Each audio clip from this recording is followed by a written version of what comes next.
there's going to be times where you experience an unhappy client, and whether it's a complaint that is justified or maybe it's a little bit over the top, dealing with it gracefully is really key. So I've come up with some tried and tested sort of steps that I take when handling this inevitable interaction.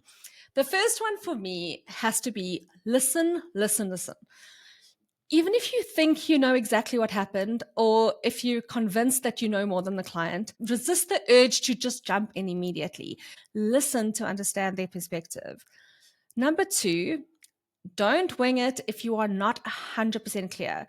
Ask the client for a little bit more time to gain perspective from your team as well. Say something like, thanks so much for raising this. Can I just have some time to chat to my team to understand exactly what's happened our side, and I'll come back to you. Number three, find the real issue. I do find that 90% of the time, the actual problem isn't the thing they're initially complaining about. It's usually a compound effect of small miscommunications, unexpected, things that have popped up, misunderstood constraints along the way.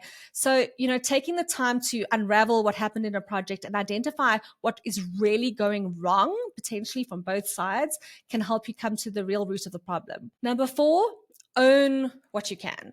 Sometimes that means swallowing your pride, offering a very honest and sincere apology, even when it stings. It's stepping up and not stepping aside when it gets tough and you have to take responsibility.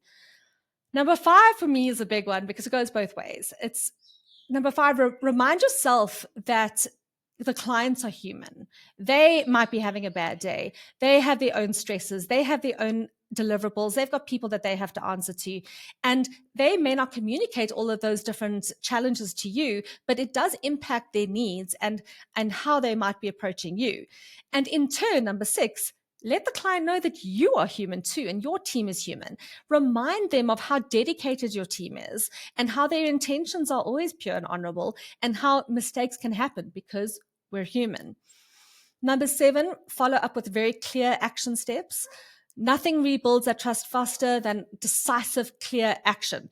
Once you've ended the call, put a mail together with exactly what those next steps are going to be. It's about that genuine care, really listening and taking those actionable steps to really make sure that the issue is resolved.